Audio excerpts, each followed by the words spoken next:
Hello guys, આજે હું આવી ગયું નવા ઘરે કામ કરવા. અરે મતલબ બીજા ઘરે કામ કરવા. ઓ તમે सब ऐसे खावा नहीं खाते हो. હવે વાયરી જે ઠામણા વસેંગ હોય તમને સમજવે. તો ગાઈઝ ચેનલ ને લાઈક શેર સબસ્ક્રાઇબ કરવું ભૂલો નહીં.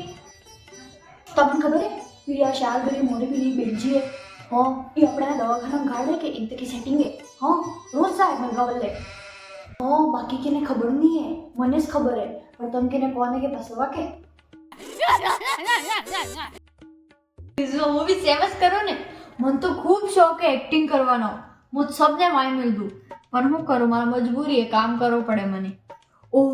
માર તો વિડિયો નાખવાનો ટાઈમ થઈ ગયો ને રીલ નાખવાનો હા અચ્છા તમે કામવાળી રાખવાની એમ હા તો ઠીક છે હું તમારા આના નંબર ઉપર ટર્મ એન્ડ કન્ડિશન મોકલી દઉં તમે દેખી લેજો ના ના ના એવું કોઈ નહીં બસ હું આવું પહેલા તમારે ચાય વાય सब તૈયાર રાખવાની તમારા ઘરે પામણા આવી હોય તો ઠામડા એક બે વધારવીને પૈસા વધાર અગર તમને કામ ઉપર રાખી દીધી એક સાલનો કોન્ટ્રાક્ટ है તમને સાइन करना पड़ेगा હું મારા ટાઈમ થી આવું મારા ટાઈમ થી जाऊंगा તમે તમારા હિસાબ થી હા દોગા ઈ નહીં ચાલેगा જો ભાભી તમે મને કામ ઉપર રાખી તમને હું કીધું કે મારે તો હોલમેન કમરા में કચરા પોતા કરવે હવે તમે સ્ટોર रूम में रसोड़ा में हित्ते कराओगा तो વધારે પૈસા થેગા તમારે રાખવી વેત રાખો ને તમે બીજી કામ કરી ઉજી લો પેલા માથેમાં રહી કે આને પગાર બઢાવી દીધો હવે તમારો પગાર બઢાવીને મને રાખવાની હોય તો તમે તમારા હિસાબથી જોઈ લેજો